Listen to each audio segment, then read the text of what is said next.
এই যে বোম দিছে, গ্যাস লাইট দিছে, এই বোম এক একটা মারতে হয় আর কাজ করতে হয় জঙ্গলের ভিতরে। দেখেন মশা,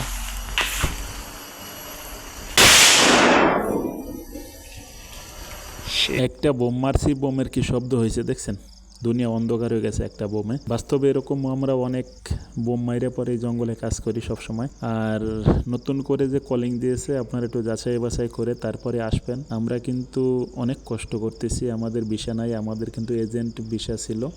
সো আপনারা দয়া করে কেউ এজেন্টের ভিসায় আসবেন না।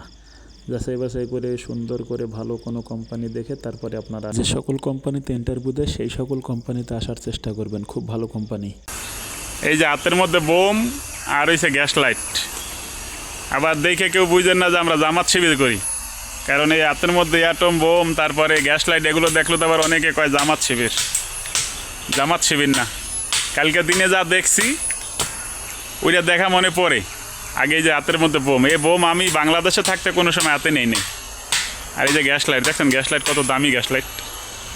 বিড়ি সিগারেট খাই না, কিন্তু এই গ্যাস লাইট আর এই বোম ফুটাইয়া এই জঙ্গলের ভিতরে তারপরে কাজ করি। কলিং তো খুলে দিছে, কলিং খুলে দিছে, তাই না? এখন কে কোন বিষয়ে আসবেন? আমার সামনে আছে একজন কাজ করে, তার কাছে একটু শুনি যে কোন বিষয়ে আসলে ভালো হবে। আইবেন কোম্পানিতে আইবেন, না ফ্রি বিষয়ে আইবেন, না এজেন্টের বিষয়ে আইবেন? আচ্ছা তুমি একটু কও কোন বিষয়ে আইবে? জঙ্গলের বিষয়ে বেশি ভালো হয়। কে? ওই যে বাঘ টাক দেখতে পারবে, মানে চিড়িয়াখানা যাওয়া লাগবে না, মানে কালাবাঘ তারপরে চিতাবাঘ এগুলো দেখতে পারবে, ওইসব দেখতে পারবে। তাহলে ওই 20টা, আগে তাহলে 10টা, এখন তো 20টা না দেন 50টা টিকিট। হ্যাঁ, মিরপুর ওটি আর যাওয়া লাগবে না, চিড়িয়াখানা যাওয়া লাগবে না। চিড়িয়াখানা যাওয়া লাগবে না, এই নিয়ে দেখতে দেখতে পারবে। মাঝে মাঝে দৌড়নি মৌরনি খাইবে। এরপরে দালাল তো কই আনবে একটা, আইনে দেবে সাইডে জঙ্গলে, এদিকে বাঘে লড়াইবে, এদিকে পুলিশে লড়াইবে, সেই একটা মজাই হইবে। আচ্ছা এই যে এখন অনেকে কইতাছে যে 2 লাখ 2.5 লাখ টাকা আইবে, এটা কি বিশ্বাস হয় আপনার? 2 লাখ 2.5 লাখ, এটা আগে 1 লাখ টাকা দালালের কাছে জমা দাও, হেই এরপরে দেখ পানো যে কয়টা নেয়। মানে কোন কোন জায়গায় টাকা লাগবে আগে একটু ফাঁসাই লোক, আগে তোমাকে একটু কায়দা মতো জায়গা মতো আটকাই লোক। মানে 1 লাখ টাকা দিলে কইবে না আরো লাগবে 2 লাখ, না দিলে হে 1 লাখ গেছে। এইরকম করতে করতে ওই মুড়ে দিয়ে এই 4-5 লাখ টাকা নিয়েই আটকাইবে, ঠেকাইবে।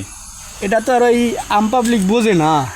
মানে তারা তো বোঝে যে আরে বাপরে 2.5 লাখ টাকা 3 লাখ টাকা যাই যাইয়া 6 মাস 1 বছর নিলে কাম করিয়া উড়াইতে লাগবে। আরে বেটারা আগে আয়। আপনি তো আইছিলেন 6 লাখ দিয়ে না?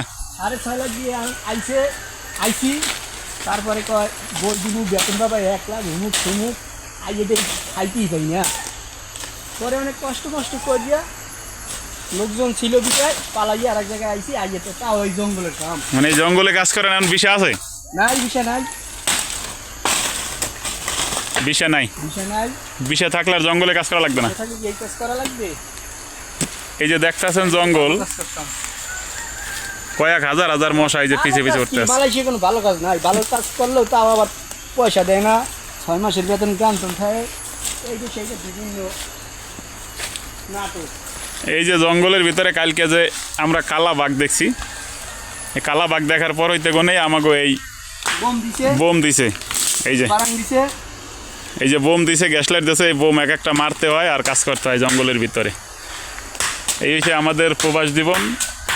আর এই জীবনে কাজ করার পরে অনেক সময় অভিযোগ করে, একদিনের জায়গায় 2 দিন হয়ে গেলে ফোন দাও না, কথা কও না, যোগাযোগ রাখো না, বন্ধু বান্ধব ভুলে গেছো। এই হইলে কাজ আমাদের।